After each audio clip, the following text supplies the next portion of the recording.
Bonjour. Très souvent, depuis que je suis dans le développement personnel, et ça fait maintenant pas mal d'années, souvent j'entends dire les gens l'un à l'autre. Je l'ai entendu aussi vers moi et je le dis moi-même aussi aux autres. Je dis, il faut que tu t'aimes, il faut que tu apprennes à t'aimer, il faut que tu t'acceptes tel que tu es. Euh, je pensais savoir de quoi je parlais, bien évidemment. Parce que ça n'a pas l'air si compliqué que ça. Et finalement, je me rends compte aujourd'hui euh, que ce n'est pas si simple que ça. En fait, je pense que nous faisons ça toute notre vie, essayer de s'accepter soi-même. Et je pense que pour essayer de s'accepter soi-même, on se ment aussi. On se crée une image. En tout cas, moi je me rends bien compte que je me suis créé une image de moi-même qui me plaît. Et je me rends compte quand j'accompagne les gens que en fait je peux me heurter à ces personnes par rapport à l'image qu'ils ont créée de eux-mêmes et qui n'est pas juste et qui n'est pas vraie, mais une image quelque part qui les aide, comment dire, qui les aide à survivre, à arriver jusqu'à aujourd'hui. Il y a beaucoup de gens qui comment dire, ils oublient leur passé. Je connais ça chez moi aussi, des événements douloureux. J'ai oublié par exemple ma langue maternelle, j'ai occulté. Et je pense que comme ça, au fur et à mesure, chacun se retouche son passé, y ajoute même peut-être des choses pour arriver à se regarder dans la glace. Un mécanisme de survie. Je ne sais pas si on en parle comme ça dans la psychologie, si c'est un phénomène très connu, mais je me rends compte, surtout aujourd'hui, à, à ce moment où tout doucement je me nourris de plus en plus de prana, que je coupe tout le fil à la patte, que j'ai en fait plus besoin de l'autre, même si j'aime être avec l'autre. C'est vraiment profondément ce que j'aime. Mais au fur et à mesure que je n'ai pas besoin de l'autre, je me donne le droit de plus en plus d'être ce que je suis. Et là encore, d'aimer ce que je suis n'est pas si simple que ça. Quand, euh, quand j'enlève le retouche, si on peut dire comme ça, les choses que j'ai ajoutées pour arriver à vivre avec moi-même, et que j'ajoute autre chose que j'ai occulté, euh, je me trouve avec un bagage nouveau. D'un côté, et ça c'est mon expérience, je vous partage bien sûr mon vécu d'aujourd'hui, d'un côté, je me trouve presque encore plus sage qu'une image. D'un côté, il y a quelque chose qui se calme, qui devient paisible, qui prend soin de lui, qui prend le temps, qui ralentit.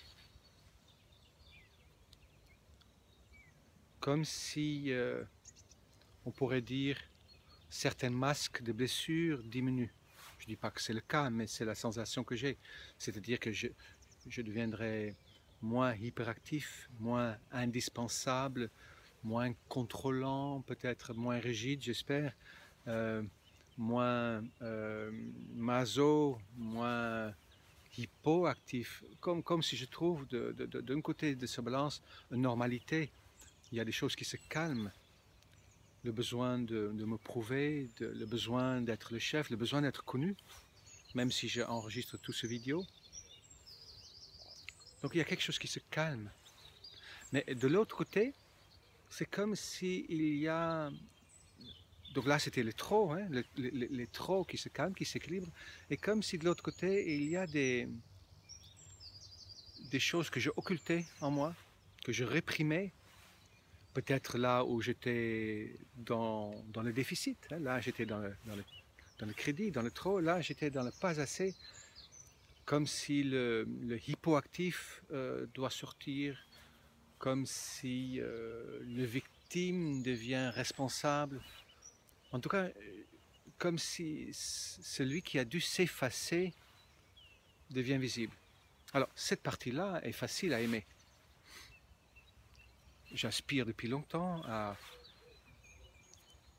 être dans un paix réel. Je ne sais pas si c'est un paix réel dans lequel je suis, mais c'est de plus en plus paisible. Ça, c'est facile à aimer. Cette partie-là, elle me fait rire. Parfois, quand je suis tout seul, j'éclate de rire parce que je me rends compte que je fais. Cette partie-là, c'est là où, par exemple, je me prépare plus pour les stages que j'anime. Il y en a un ce soir. Je ne me prépare pas. Je n'ai pas envie. Je ne prépare pas mes conférences, ça fait longtemps. Je prépare depuis très longtemps pas ce que je propose, mais là, je fais des stages que normalement, on est censé le préparer. Comme le stage de Tantra, là, c'est un stage puissance d'homme. Je n'ai pas envie. Pour moi, c'est pas naturel. Je me dis que si je suis fait pour quelque chose, ça doit se faire tout seul. Et si ça ne se fait pas comme il faut, mais ça veut dire que je ne suis pas fait pour. Et dans ce cas, j'irai ailleurs. Mais je n'ai plus envie de forcer. Ça ne veut pas dire que les autres qui préparent ont tort. Non, non, non, non. Attention. Dans mon histoire, je ne prépare pas. De l'autre côté, il y a mon côté fou et bizarre qui sort. Aussi, davantage. C'est-à-dire qu'il y a des pensées que j'ai, des croyances que j'ai, et je les exprime sans... Comment dire, je tiens bien sûr compte de mon interlocuteur, mais sans, comment dire, tenir compte en fait de l'impact que ça peut avoir de retour sur moi. J'ai des idées bizarres, j'ai des envies bizarres, que ce soit, comment dire, sur le plan de mon intimité ou sur le plan de relations simples, sur le plan de mettre ma vie en place, comme je suis en train de le faire. Là, pour l'instant, je suis encore dans la sécurité sociale, mais peut-être dans un an, j'y serai plus. Mes assurances disparaissent, plus de maison, que mon sac à dos. Ça peut être bizarre, mais c'est une espèce de simplicité qui est vraiment moi. Et dans cette bizarrerie se trouve aussi le fait que je peux soudainement avoir une montée de colère qui ensuite s'en va très rapidement, ou dire des choses que normalement je ne dirais pas. Alors, d'un côté, ça me fait rire quand je regarde ça après, mais de l'autre côté, c'est pas si facile que ça d'aimer ça chez soi.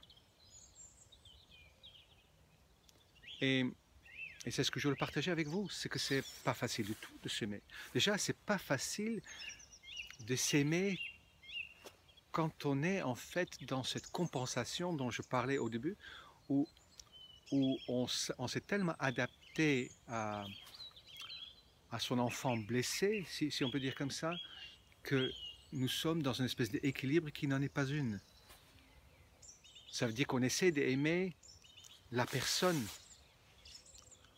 qu'on essaie d'aimer son corps, une espèce d'état psychologique, psychique qui n'est pas vraiment nous. Très difficile à aimer ça. Très difficile. Et c'est très clair, si je ne sais pas qui je suis, hein, c'est le premier centre énergétique, dans ce cas c'est difficile à s'aimer, qui se trouve au niveau du deuxième centre énergétique sous le nombril, c'est difficile de s'aimer soi-même. Je dirais, ne faites même pas d'effort d'aimer cette partie de vous. C'est un peu fou de dire ça, mais je dis, faites même pas d'effort d'aimer cette partie de vous. Si vous ne vous aimez pas, il y a forcément quelque chose, un endroit où vous êtes d'abord pas vous-même, où vous ne savez pas qui vous êtes. C'est pas facile, comme je dis encore une fois, d'aimer un corps qui au fur et à mesure l'âge fait des rides, se fripe, commence à avoir des odeurs pas tout à fait frais, qui commence à marcher plus lentement. C'est pas évident de se voir vieillir pour certains, parce que beaucoup d'entre nous considèrent que nous sommes notre corps, que nous sommes notre ressenti, que nous sommes notre passé, notre, comment dire, nos possessions. Pour moi, c'est pas ça que je suis. Et j'ai longtemps essayé d'aimer ça. Aujourd'hui, je sais depuis un certain temps que je suis Dieu.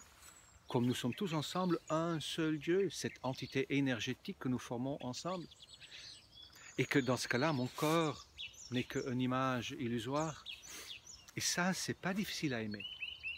Et d'aimer moi-même quand je sais que ce que je suis est divin et que tous mes comportements, mon état psychique qui en suit de cette conscience de ce que je suis vraiment, c'est rien d'autre que la manifestation de ce que je suis vraiment et qu'en fait ça fait partie d'un jeu et que même si ça se terminerait mal, que ça n'a dans le fond aucune importance, là c'est plus facile à m'aimer.